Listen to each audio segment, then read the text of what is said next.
오늘 손흥민 선수는 완벽한 경기를 보여주면서 최고 평점을 받으면서 맹활약하였는데요. 어떤 활약을 보여줬는지 바로 알아볼까요? 안녕하세요. 유튜브 시청자 여러분, 제자르입니다. 손흥민 선수의 토트넘의 모든 소식 전해드리려고 노력하는 제자르의 2024년 11월 29일 베리 얼리 모닝 첫 번째 영상이 되겠습니다. 토트넘과 AS 로마의 유로파 리그 경기가 오늘 새벽 5시부터 시작이 되었습니다. 그리고 토트넘의 라인업이 공개가 되었는데 토트넘은 조금 변화를 주었습니다. 토트넘은 포스터 키퍼, 그리고 포로, 드라구신, 벤 데이비스, 그레이 뽀백, 그리고 벤탄쿠르, 셉세비, 사르, 쓰리미들, 존슨, 솔랑키, 손흥민의 4-3-3으로 나온 토트넘이라고 할 수 있겠는데, 이번 경기에서 그레이를 왼쪽 풀백으로 출전시키면서 변화를 준 토트넘이었습니다. 그레이는 확실히 다재다능함을 보여주면서 이번 시즌에 약 600억에서 700억을 주면서 데리고 왔는데 돈값을 하고 있는 모습을 보여줬습니다. 여하튼 이렇게 경기가 시작되었고, 제가 어제 소식으로 전해드렸죠. 마크 훈멜스가 손흥민 선수를 경기 전에 기자회견에서 칭찬했는데 손흥민 선수에게 선물을 주고 말았습니다. 훈멜스 고마워. 전반 2분 파페사르가 박스 안에 침투하였는데 손흥민 선수를 칭찬하였던 훈멜스가 이렇게 박스 안에서 파페사르를 걸고 넘어져 버리면서 PK를 내주고 말았습니다. 처음에는 주심이 PK 아니야 라고 말했지만 이렇게 VAR을 돌려보면서 PK가 인 것을 확인하게 되었고, 그리고 PK를 얻은 토트넘이었습니다. 그리고 손흥민 선수가 이렇게 PK를 차려고 준비하는 모습을 보여줬는데요. 조금 시간이 들면서 조금 늦게 처리하는 손흥민 선수였기 때문에 어라? 설마? 라는 생각이 들게 만드는 손흥민 선수였는데, 역시 손흥민 선수는 PK를 잘 찼습니다. 손흥민 선수는 키퍼를 속이면서 이쪽으로 공을 차버리면서 선제골을 뽑아버렸습니다. 키퍼는 손흥민 선수에게 완벽하게 속아버리면서 반대편으로 몸을 날리는 모습을 보여주었는데, 누가 해리케인만 PK 잘 찬다고 했나요? 손흥민 선수는 토트넘에서 PK를 제가 해리케인 떠나고 나서 실축한 걸 본 적이 없거든요. 손흥민 선수의 PK 능력은 정말 대단했습니다. 이런 거를 바로 명불허전이라고 하죠. 여하튼 이렇게 1대0으로 앞서가는 토트넘이었고, 이제 손흥민 선수에게 다 달려와서 선제골을 축하해주는 토트넘 선수들이었습니다. 그리고 스카이 스포츠는 손흥민 선수의 골이 들어가자 손흥민 선수를 칭찬했습니다. 손흥민이 토트넘에게 완벽한 시작을 선물했다. 토트넘의 주장 손흥민은 로마의 스빌라르 키퍼를 잘못된 방향으로 몸을 날리게 만들었고 토트넘이 먼저 앞서가게 만들었다 라면서 손흥민을 극찬하는 스카이 스포츠였습니다. 와, 역시 손흥민이죠. 이렇게 초반 앞서가는 토트넘이었는데 이제 또 스카이 스포츠는 다음과 같이 코멘트를 했습니다. 토트넘 팬들은 목소리를 높이고 있는데 누가 토트넘을 비난할 수 있겠는가? 토트넘은 좋은 시작을 팬들에게 제공했다. 토트넘 팬들은 긴장이 풀렸다 라면서 토트넘이 초반 쉽게 골을 넣었다 라면서 토트넘 팬들의 분위기가 좋다라고 코멘트하기도 했습니다. 역시 훈멜스 고마워 라고 이야기를 하고 싶네요. 그리고 나서 존슨이 날려버리는 모습을 보여줬습니다. 존슨이 이렇게 날려버리고 나서 항상 짓는 표정이라고 할 수 있겠죠.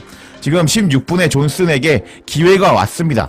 이제 뒤에서 공이 들어왔고요. 포로의 패스를 받은 존슨이었고 박스 안에 들어와서 슛인지 패스인지 모르는 애매한 슈터링을 때렸는데 이게 정확하게 요렇게 날아갔으면은 손흥민 선수의 골 찬스라고 할 수 있었는데, 존슨 아시잖아요.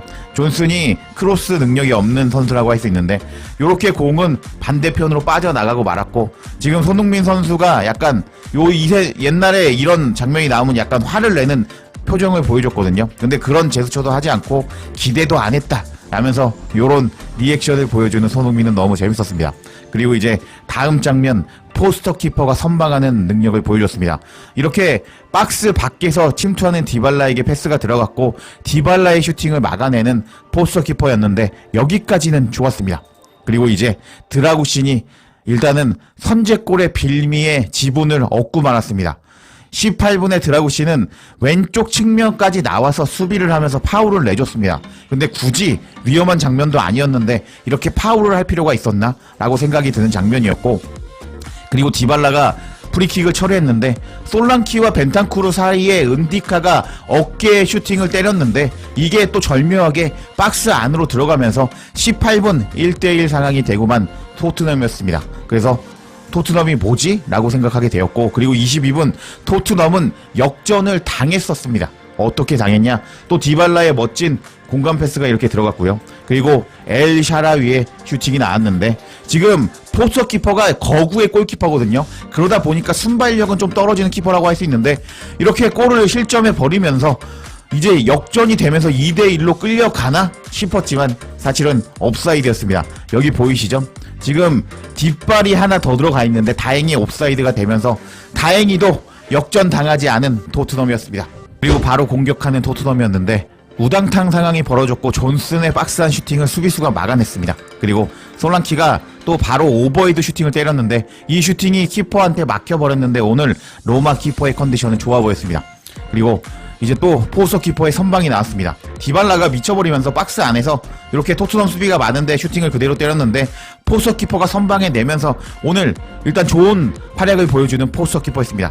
그리고 이제 손흥민 선수의 멋진 패스가 나오기도 했는데요.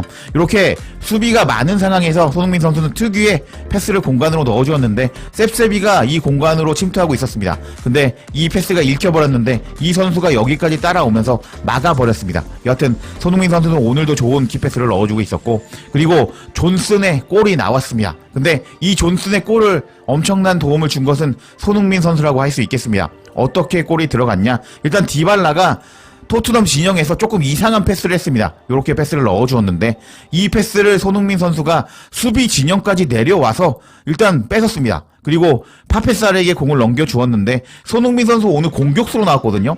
여기 최전방에서 대기하고 있어야 됐는데 손흥민 선수가 이렇게 수비까지 내려와서 디발라의 엉성한 공을 파페사르에게 패스를 넣어주었고 그리고 손흥민의 이 헌신이 이번 골을 만들어냈습니다. 이렇게 손흥민 선수의 패스를 받은 파페사르는 전방으로 침투하는 셉세비에게 공간 패스를 넣어주었습니다.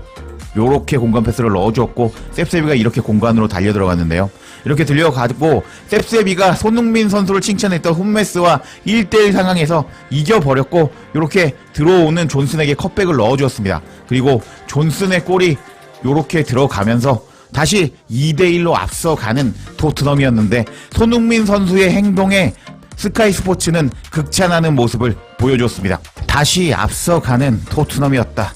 역습이 있었는데 디발라의 느슨한 패스를 토트넘이 쳐버려버렸다. 셉세비는 왼쪽에서 흠메스를 1대1로 이기면서 존슨에게 컷백을 넣어주었고 존슨은 토트넘의 두 번째 골을 넣었다 하면서 일단 디발라의 느슨한 패스를 처벌하는 토트넘이었다 라고 극찬하는 스카이 스포츠였는데 디발라의 느슨한 컷백을 누가 처벌을 했을까요? 제가 아까 장면으로 보여드렸죠. 손흥민 선수가 지금 이번 골에 엄청난 헌신을 제공했다고 할 수 있는데요. 디발라가 이렇게 좀 엉성한 패스를 했는데 손흥민 선수가 밑에까지 내려오면서 디발라의 엉성한 패스에 처벌을 하였고 이렇게 그 후에 파페사르가 전방으로 공간 패스를 넣어주었고 셉세비의 컷백, 존슨의 골이 들어갔기 때문에 손흥민 선수가 이 골을 만들어 주었다고 스카이 스포츠는 극찬한 것이라고 할 수 있겠습니다. 그렇게 이제 다음 장면을 살펴보면 손흥민 선수한테 기회가 있었는데요. 셉세비의 슈팅이 골대 맞고 튕겨나온 곳을 손흥민 선수가 슈팅을 때렸는데 요렇게 떠버리고 말았습니다. 손가들이 나올 수 있는 장면인데요. 근데 문제가 없었던 것이 지금 앞에 보시면은 수비수 3명이 있었습니다. 그래서 손흥민 선수는 이 선수들을 피해서 슈팅을 때리려고 하다 보니까 떠버렸는데 어쩔 수가 없는 장면이라고 할 수 있겠습니다. 손가들아 알겠니? 그리고 이제 또 손흥민 선수는 엄청난 슈팅을 때려버리고 말았습니다. 39분 손흥민은 앞에 수비를 두고 요렇게 가마차는 모습을 보여주었습니다. 근데 이제 오늘 로마 키퍼의 컨디션이 좋았거든요. 이렇게 막아버리는 로마 키퍼였는데 이거는 손흥민도 잘 찼고 로마 키퍼도 잘 선방했다라고 할 수 있겠습니다. 그리고 이제 다음 장면을 보면 전반 종료 직전 손흥민 선수가 로마 수비수들에게 둘러싸이면서 드리블 치면서 돌파하려는 모습을 보여줬습니다. 근데 이제 로마 수비가 앞에서 등으로 막아버리면서 손흥민이 얼굴을 잡고 쓰러지는 모습이 포착이 되었는데 이때 엔제 감독이 뭐하냐 라면서 불같이 화내면서 손흥민 선수를 정말 아껴주는 엔제 감독이란 것을 알 수가 있었습니다. 이렇게 전반전은 손흥민 선수의 엄청난 활약으로 2대1로 끝이 나는 토트넘이었고요. 전반 통계를 보면 토트넘이 점유율 60% 먹고 슈팅 13개 그리고 유효 슈팅 8개 날리면서 전반을 압도했다. 근데 한 골을 왜 먹었느냐? 드라구신이 안 줘도 되는 프리킥을 내줬다. 거기서 이제 골이 나왔다라고 보시면 되겠고요. 그리고 이제 전반 패스 스탯을 보면 손흥민 선수가 키패스 2개 그리고 셉세비도 키패스 2개 뿌려주면서 오늘 메디슨이 안 나왔기 때문에 2명이 키패스를 뿌려주는 역할을 해주고 있었습니다. 그리고 전반 평점을 살펴볼까요? 전반에 토트넘에서 골을 넣은 선수는 존슨과 손흥민 선수가 있었습니다. 근데 손흥민 선수는 평점이 8.1점, 그리고 존슨은 7.8점으로 이제 손흥민 선수가 훨씬 더 높은 평점을 받았다고 할 수 있겠는데 왜 그럴까요? 제가 앞에서 다 설명드렸죠. 이제 그 장면을 시트맵을 보면 알 수가 있습니다.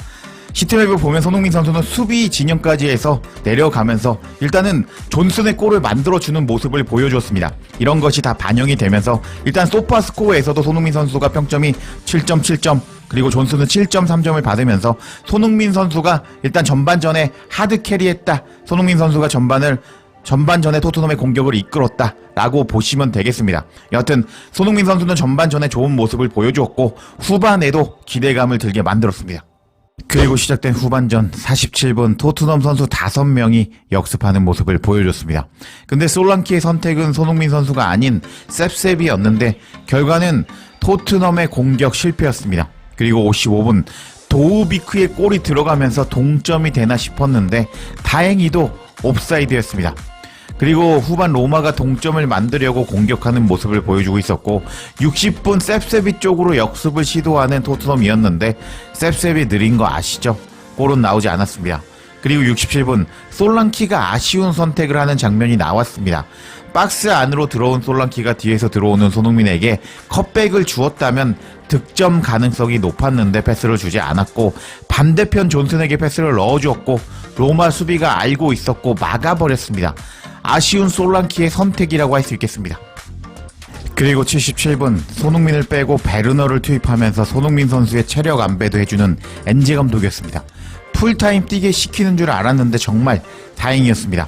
그리고 베르너의 패스, 그레이의 크로스를 솔랑키가 헤더슛을 때렸고 골대를 맞추고 말았는데 정말 아까웠습니다.